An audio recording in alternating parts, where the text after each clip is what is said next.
LeighTDickey.com.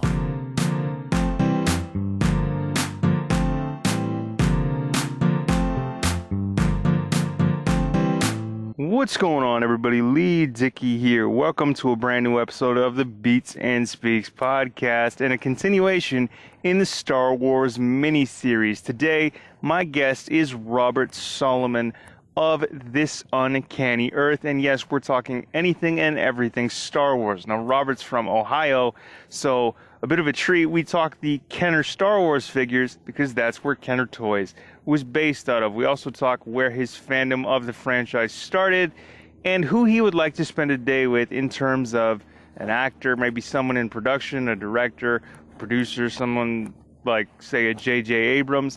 All that and much more right here on a brand new episode of the Beats and Speaks podcast. Robert is also a fellow podcaster. Like I said, he hosts This Uncanny Earth, which is a paranormal-centric podcast. So the X-Files, UFOs, Roswell, anything and everything of that nature, you name it, that's what This Uncanny Earth is all about. And today we're talking anything and everything Star Wars, as I said, but I will post as many links as I can find so you can follow Robert and This Uncanny Earth.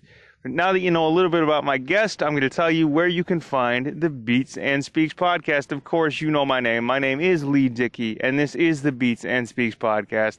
And new episodes of the Beats and Speaks podcast are released every single Friday at midnight Eastern Time on iTunes, Apple Podcasts, Google Play, Spotify, my official website, LeighTDickey.com, and wherever you get your favorite podcast. Please comment, like, share, and subscribe. Find us on YouTube as well under Leigh Dickey TV. Of course, all those links will be in the description below.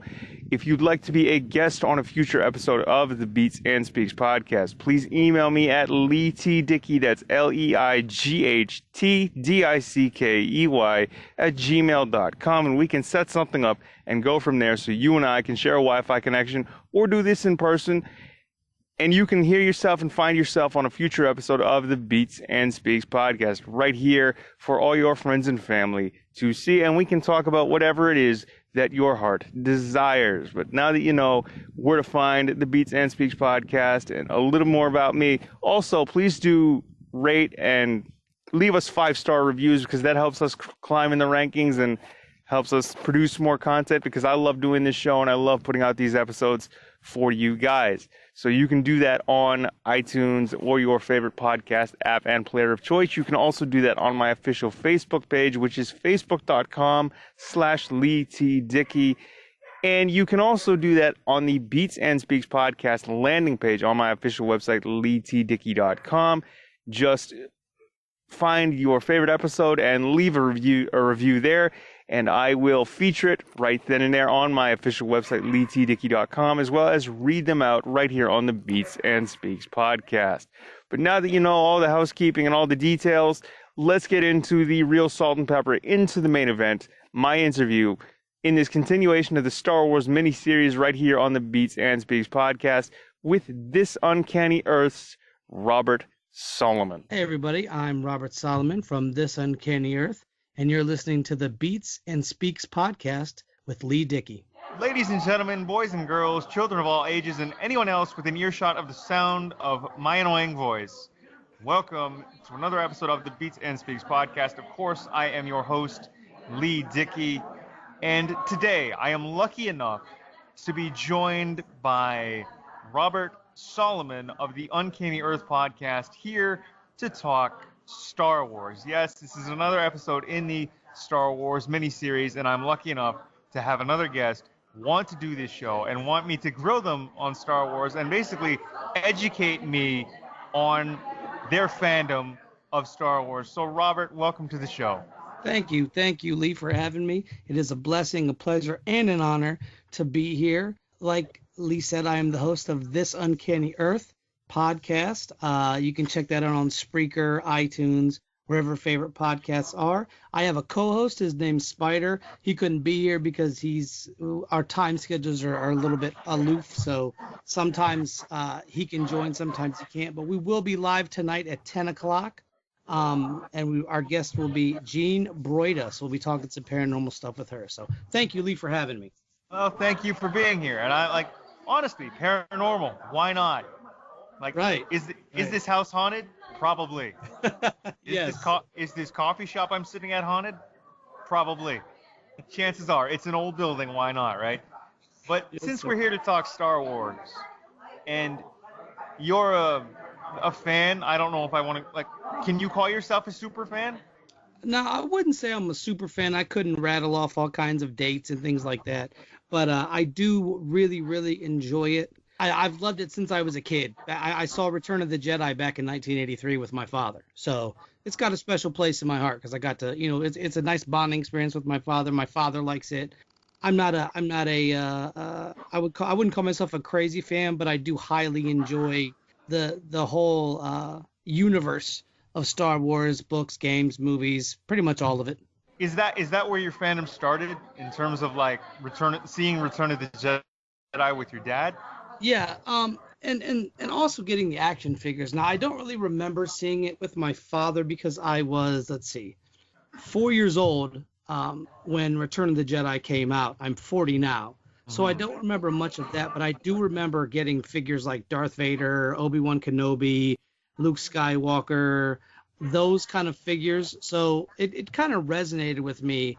And then as I got older, I got a chance to read some of the books too, so that helped. I'm assuming because you're coming to me live and direct, and to my audience live and direct from Ohio, and Yes, sir. that's smack dab in the middle of where Kenner Toys was. Yes, sir. So I'm assuming that you basically got a look at, say, the Star Wars Kenner figures, or like Yes, yes. you had them as a kid, yeah. What was that like? Yeah. It was really cool because as a kid, as adults, we see toys today and we're like, oh, that's pretty cool. But when you're a kid, there's something magical about the toys you own. It's almost like they come to life because of the sheer amount of imagination you have. So, when I had Luke Skywalker and Darth Vader fighting it out, in their wrist was like a little tab, and you push the tab up, and the lightsaber would extend out of their hand, which I always thought was a really cool concept. And it was also a way for kids to not lose the lightsabers, because I lost a lot of like little guns and when I had Teenage Mutant Ninja Turtles, I would lose their swords and the bow staff and the size and things like that. So having like that tab which would connect, which wouldn't come off, made it also really fun and really imaginative. Having the different robots, the bounty hunters, having the some of the off-brand characters that not a lot of people get, was really cool. And it fostered my love of all things science fiction, to be honest with you. Well, I mean, I don't know, did you keep the boxes or not? Because I mean, I wish that I only wish that I did, because Right. I'm looking at some of the toys that I have in my basement now, and I'm like, if only I had taken better care of these things, Yep. Yep. I'd be sitting on a fortune. You and me both, man. But I mean, as kids, the last thing we think about is trying to have a fortune. We want to have fun, we want to play, and when it comes to those toys, I definitely still wish I had them in boxes. I wish I had some of the bigger play sets like the Millennium Falcon and things like that. But you don't always get to keep stuff. If I did, I don't know if I'd be on your show right now. I'd probably be pretty well off if I had a lot of those boxes. My life direction might have went a different way. So. Chances are you'd be coming to me live and direct from the Pacific Ocean on a yacht somewhere. Maybe, maybe. But you mentioned Return of the Jedi. I'm assuming you went back and saw episode 4, I have like seen as you every. got older. Yeah, I mean, I've seen every single Star Wars movie since then. I think with the exception, nope, the one whichever one's coming out next. Obviously, that's the only one I haven't seen. But yeah, I've seen pretty much all of them and watched 4, 5, 6, 1, 2, 3, 7, 8, and the little like the Han Solo movie, and then the Rogue One. Saw that too. Rogue One, and like, so how do you like, since George Lucas basically created the franchise and he's now sitting on a gold mine because he sold out to Disney for $4.5 billion, and they basically told Right, him to go. They basically told him to go away, and he said sure. Because I mean, let's face it, if they did that to me, I'd do the same thing. right, right. How do you feel about the Disneyfication, or the fact that like George Lucas sold out to Disney? It's kind of I see his point of view, right? Because and I will say this about in any fandom, but like especially this one, it can be real nasty. You know what I mean? And people can be just utter nasty to George Lucas and to the folks that helped create it, to the actresses that were in the movies. So I don't blame him, but as a fan, anybody but Disney, because when you read the books, there's stories I wanted played out on a movie screen that would have to almost have an R rating. And of course, Disney's not going to push that button. They're not going to put that out there. The Mandalorian looks cool. I'm very interested in that, but I really haven't been happy with the direction that the last two main movies went. I didn't care for The Last Jedi, and I didn't care for, I believe it was the one after that. Like, it was to the point to where Was it The Force Awakens after that, I think? I think it was either The Force Awakens was first and then The Last Jedi. The thing is, I don't like either of those movies. And the reason I don't, aside from the special effects, which were really awesome, is I felt like The Force Awakens was just a retelling of the first Star Wars.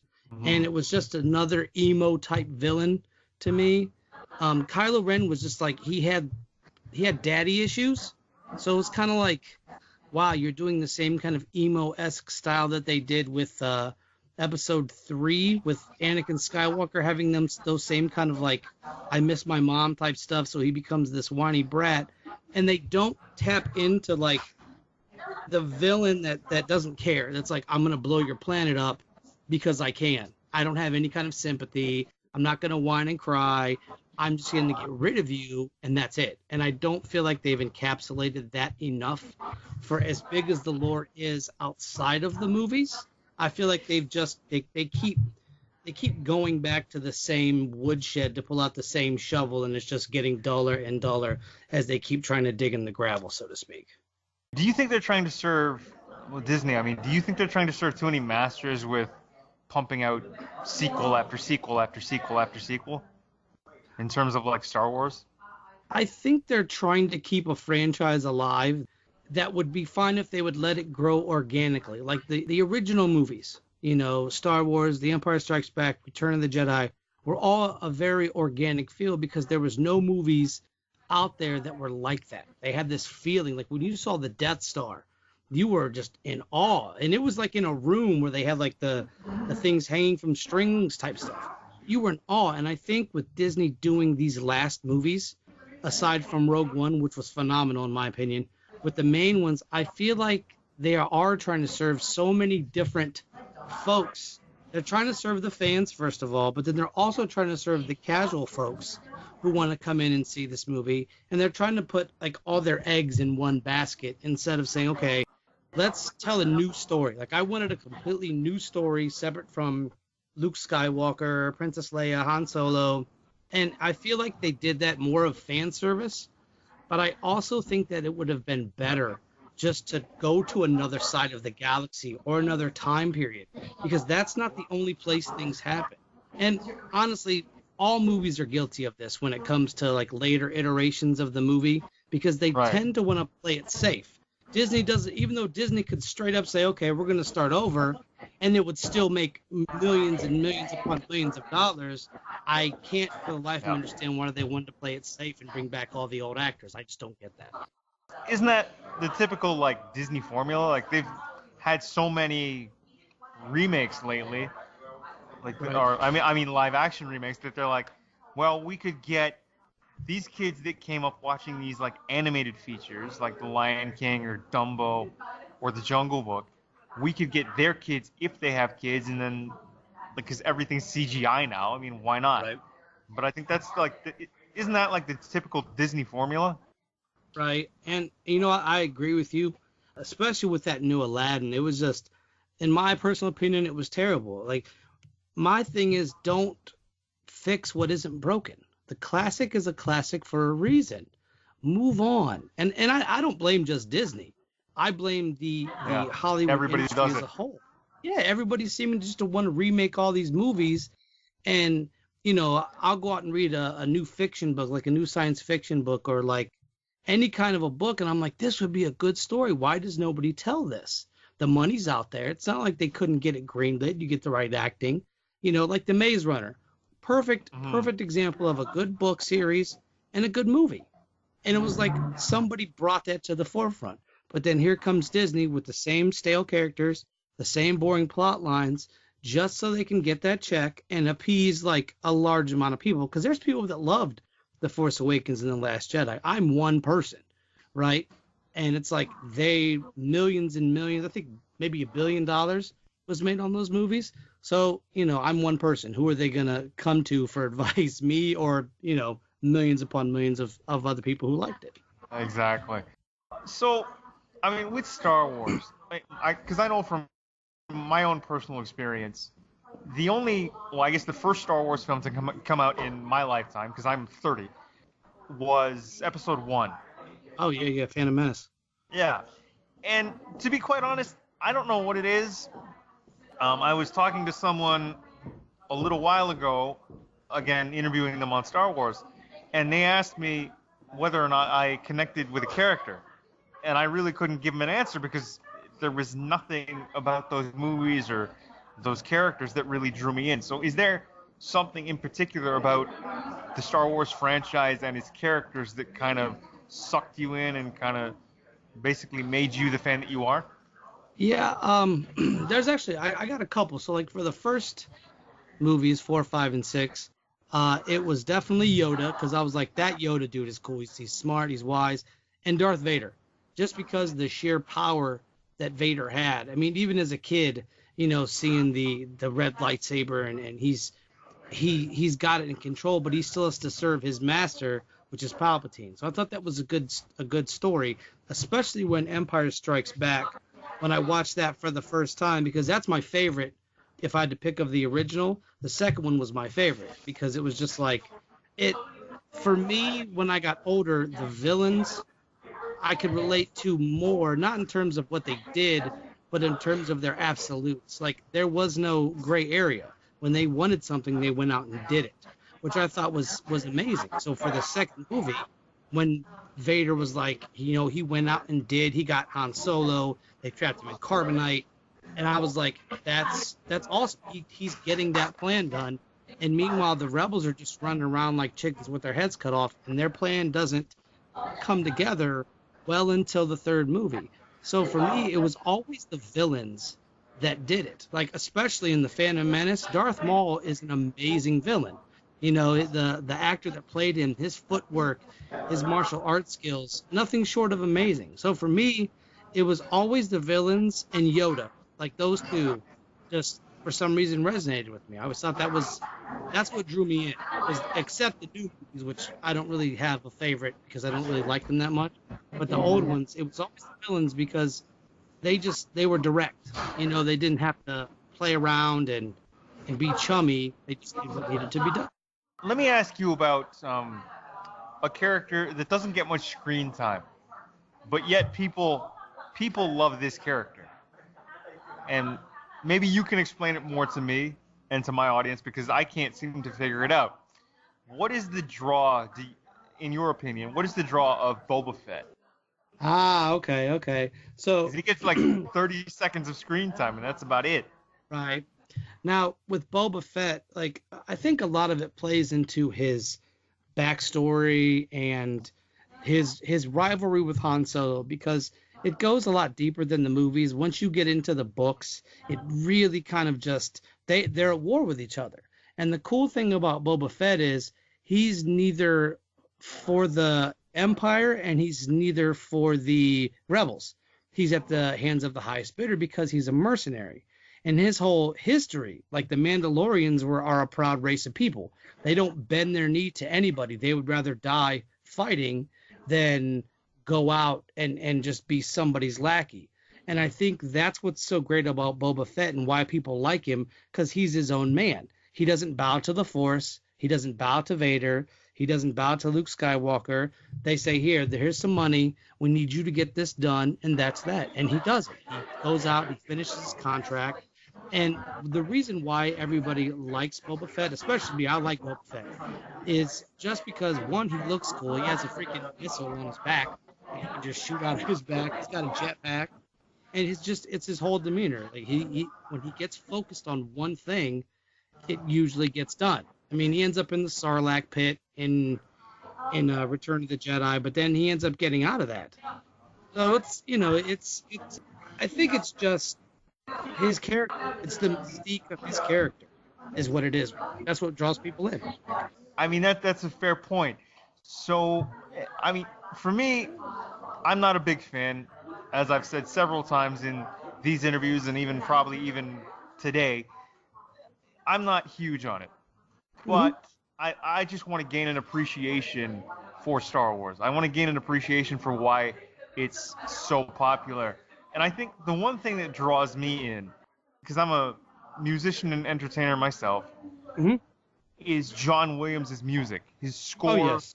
for the franchise and the films. Like I know he's done Home Alone, he's done Superman, but if anything's gonna draw me into the franchise personally, it's going to be John Williams and the musical score he puts out. It's absolutely fantastic. Like, it's amazing. I could run on a treadmill in the gym to the main Star Wars theme if I wanted to. Then again, Right. it might seem a little weird, but who Right. cares? I mean, what are your thoughts on John Williams and the sort of the music that he put to the film? I mean, you can't, for me, you can't even put like the lightsaber battles between Obi-Wan and Anakin, Vader and Luke. You can't, the fights alone. You know what I mean? Like, especially between Qui-Gon Jinn and Darth Maul. Those fights have to have a score to accompany them to draw you in. And there is nothing better than John Williams scoring that. And you're like, because you actually feel like your heart's racing. Because music is a vibration and it vibrates with your body. So when you hear it, you get like this, you're amped up. You're like, oh, this fight's going to be awesome. And it makes the fight so much better to me. And especially with like the sound effects and everything else, and just the whole sound as a whole, his score, the sound effects of the lightsabers clashing against one another, the sound of the lightsaber actually coming out of the holster when they hit the button, and it's just like all these things are accompanying it. And so the sound, especially the score, like you said, is one of the most important pieces of Star Wars. I mean, think about it. When you hear that beginning, that dun dun, and it's just the credits or not the credits, but the intros rolling, it grabs you right then and there. You're already ready to go. It's this big cinematic masterpiece with a fantastic score. You're already reading the text. You're like, let's get this done, and it's great. Yeah, It's great. 10 out of 10 for that, for the cinematic score for those movies. Like, he did an excellent job. he certainly did. Like John Williams is a musical genius. No Now, debate. I was talking to somebody and I asked them this. It may be a loaded question. You tell me. Do you think Yoda is the greatest teacher? That's a good question. I don't really think there is a greatest teacher. I think they all bring different ideas and concepts to the table. That, like, that's why they have a council instead of just one Jedi leader, because you can learn from everybody around there. Now, a lot of people will say it because it was Luke's teacher, but if Yoda didn't want Anakin in the count, to become a Jedi. He felt like he was too old. He sensed some things about him he didn't like.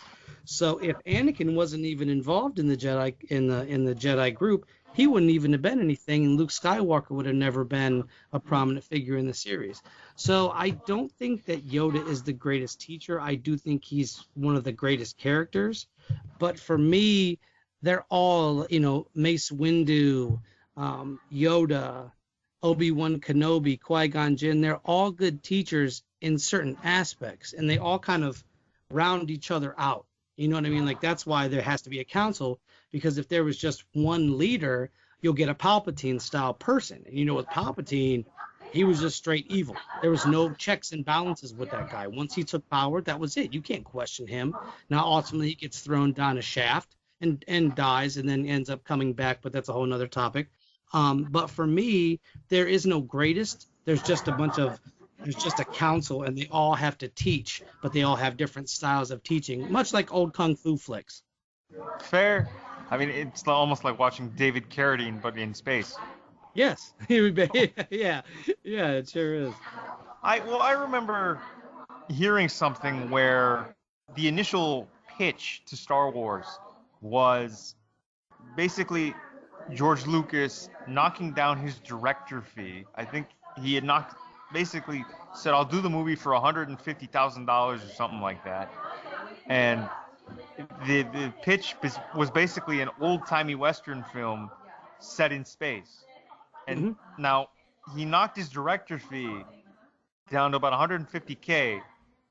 Yet the deal he negotiated, so whoever signed off on this at 20th Century Fox, I'm not even sure they should still have a job, but he pretty much negotiated the deal where I'll do the movie for $150,000, and yet I get to keep all the merchandising rights. That's genius, in my opinion. Oh yeah, I mean, the merchandise rights alone. I mean, action figures, clothes. Later on in years, they made cars. They made specific cars that were Star Wars themed. I think they made I want to say a Soul. I forget who. I think Kia makes those. I forget who it was. Either Honda or Kia or somebody. They made a Star Wars specific model, and if he probably got paid off that, gets paid off the books, gets paid off the clothing, the toys, the games. He had Lucas Games was a big thing for a while. Lucasfilm Games, and that was a big thing. And he got paid off that. So, he's a smart man. He said, okay, you can, the director's fee, that's cool. Let me get those merch rights, which was smart because the director's fee is basically a one-time thing. The merch, that's just 360-degree money. You're getting it all the time. That's a lifetime reoccurring check. Right, right. I was talking to someone. I think he was my first interview in this series where Mark Hamill's deal was something like 0.5 of a percentage in the entire franchise, where he didn't get any money, but he got like a percentage of the entire franchise, Mhm. and he's rolling in it now. Oh yeah. Between that and doing the Joker, I mean, he's got because I believe he did the Joker for Arkham Asylum, for the Yep. Arkham Asylum game, and I believe Arkham City, and I think he's did the Joker for a couple other for some of the animated stuff. So Yep. not only is he getting Star Wars money, he's getting DC Comics money. So he's getting two of some of the biggest fandoms on the planet. To me, I think that's the ultimate crossover, where you're like, I can go from Star Wars to basically DC, and like everybody would love me, and it's true, Right. everybody does, because I think to me, I think, I mean, live action films aside, he would probably be my favorite Joker. Oh yeah, no debate. He You know, he encompasses that gravelly kind of crazy with Michael Keaton in the live action. He was more of a psychopath. Heath mm, Ledger's was more of a sociopath. I haven't seen either of the Suicide Squad when I forget Jared Leto's, and I have Jared not Leto, yeah, seen Joaquin Phoenix's Joker either. Though I hear it's good. yeah. Um, but I to want to me, see it though. Mark Hamill follow or Heath Ledger followed by Mark Hamill, and then Jack Nicholson in terms of Joker portrayals. Yeah, I think they're all really good. Like, I'm not even gonna lie, I'm even a fan of Cesar Romero. I Oh love the yeah, yeah, I love the '60s Batman series with Adam West. right. But It's all just as we, go ahead. Sorry. no. I like the campiness of it too. Like they're out there climbing up the window, and then they just jump in their Batmobile. Like people don't know. Like just Batman driving around town during the Yep. middle of the day. Like, hey Batman, how's it going? I was like, yeah, it's like 9 o'clock in the morning. Yeah, just stop for a coffee. Oh, and I have shark repellent spray. But Then you can watch it with your kids. So yeah, oh, it's fantastic. I'll probably pick it up on Amazon one of these days. But nice. last question as we wrap up here. Hmm. If you could spend a day with anyone on the production of Star Wars, an actor or sort of like producer, director, or even like an actor, producer, director, anyone in production, John Williams maybe, who would it be and why? That's a good question. You know what? I'm just going to go ahead and say it would be with the man himself. I'd have to go with George Lucas, because I want to get inside his head and ask him about certain characters, certain people that were picked for that movie. Why did you go with this character instead of that character? Why did you change? They changed the name of Return of the Jedi. It was originally called Revenge of the Jedi, but they didn't think that it had the family appeal. They thought it had more of a menacing overtone, so they dropped Revenge for Return. But I would want to sit there and pick his brain for at least like a good, I like you said, a whole day. I would need a whole day because I have questions that he's the only person that could answer. You know what I mean? Like, I would want to know why didn't you want to continue out and do some of the Old Republic stories or some of the future stuff? Because he said that the movies were basically just supposed to be about Anakin and Luke, and that was it. It wasn't supposed to go beyond that. But the stories, like the branching stories that could be told off of the movies, off of 6 movies, was so vast. And then the video games, which I love, it was just like all these things. So that's why I would want to ask him, like, why didn't you see this going further? Just those kind of questions. I mean, that's perfect. And lastly, who wouldn't want to spend the day with George Lucas? Right. Think about it. He's the man. I mean, He created this franchise, and yep, he's basically responsible for generations upon generations of fans. Yes. So with the Rise of Skywalker coming out at the end of the year, are you going to go see it from the eyes of a fan, or just for the sake of seeing it because it's the latest in the Star Wars franchise? Now, I won't go to the theater and see it just because of how disappointed I was at the last 2. And it's kind of sad because I saw the Revenge of the Sith in the theater. The newer ones I usually just watch on streaming services. So I'll do the same for this one. And I'm going into it both as a fan and as a person who enjoys science fiction as a whole.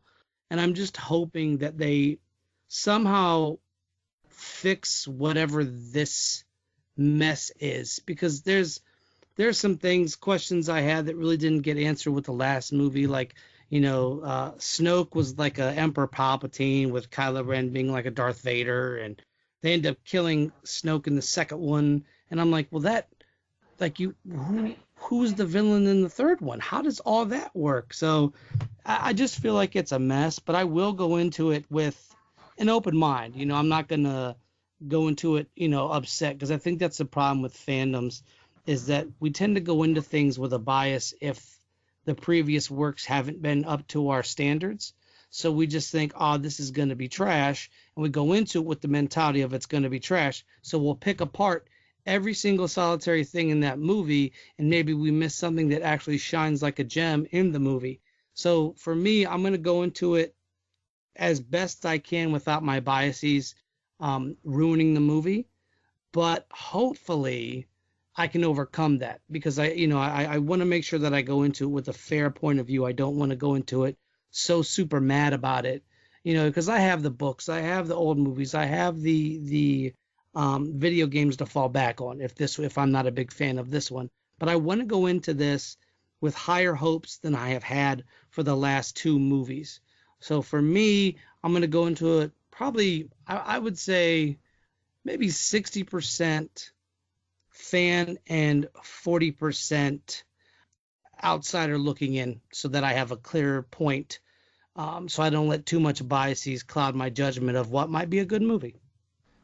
Well, for one, I don't know whether I'll see it myself, but I think you raised a good point where it's just like, you know what, because I was disappointed, I'm going to wait probably until early 2020 or whenever these come out on like digital media or streaming services. So, I mean, who knows what'll happen? Maybe Disney will get it right with The Rise of Skywalker. But Robert, I want to thank you for coming on the Beats and Speaks podcast this week and sharing your fandom of Star Wars and educating me and educating my audience on why you're such a fan. It's been a real pleasure, sir. Thank you for coming on the show. Where can my audience find you if you're on social media? So you can head on over to Facebook and check us out at This Uncanny Earth official Facebook group. Also, This Uncanny Earth or This Uncanny Media Network. I have a Facebook page for that. On Instagram, This Uncanny Media Network. On Twitter at This Uncanny. I don't really check Twitter much. I'm not so much of a big fan of Twitter. I just feel like it's people arguing all the time. And you can find us at www.spreaker.com/This Uncanny Earth. Find out that you can find us there. You can find us pretty much everywhere that there's podcasts. You can find us Podbean, Apple, all that. And with that being said, I want to thank you, Leigh. It has been nothing short of an honor and a blessing to be on your show and to talk to folks about something that I really enjoy. I have appreciated having you on. I appreciate the fact that you took the time to reach out and want to do the show. It was fantastic. I loved having you on. Anytime you want to come back, my inbox is always on, my door is always open, and my internet connection will always work. And the same goes for you.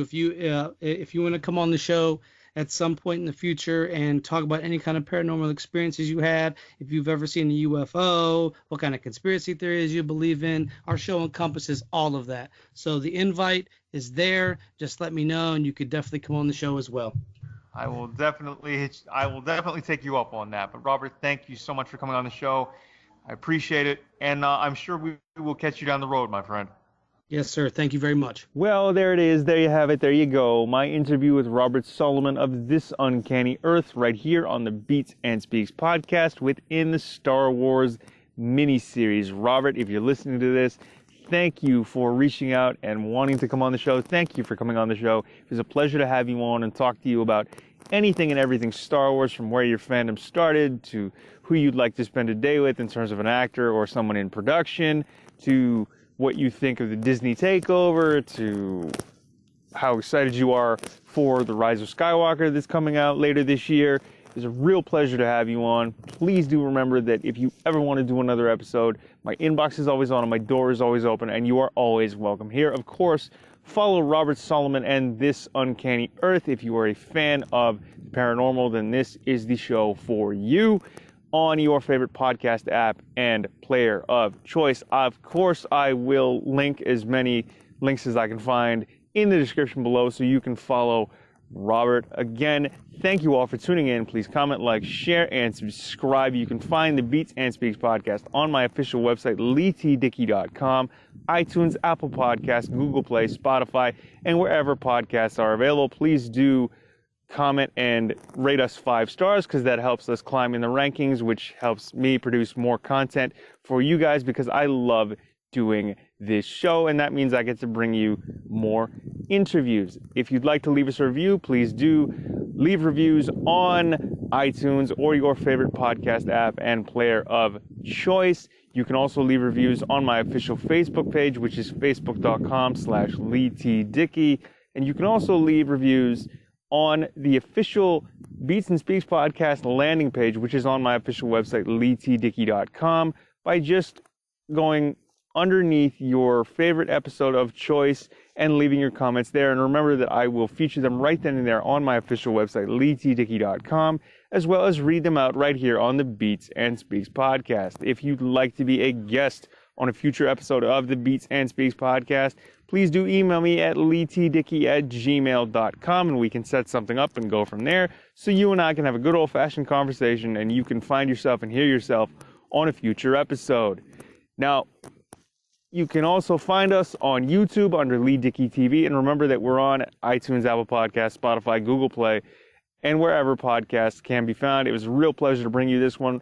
Robert, again, if you'd like to be a guest, once again, if you'd like to come back, whenever you want to, just hit me up, just reach out, and we will set something up and go from there, so you and I can go back and forth once again on the Beats and Speaks podcast. It was a real pleasure having you on. Please do comment, like, share, and subscribe to the Beats and Speaks podcast and to me, Leigh Dickey. Of course, all those links will be in the description below. You can follow Robert and This Uncanny Earth on your favorite podcast app and player of choice. But that wraps up another episode of the Beats and Speaks podcast and another episode of the Star Wars miniseries. Again, Robert, thank you for reaching out and wanting to come on the show. It was a real pleasure to have you. But of course, ladies and gentlemen, I've been Leigh Dickey, and this has been another episode of the Beats and Speaks podcast, and we will see you soon. Peace.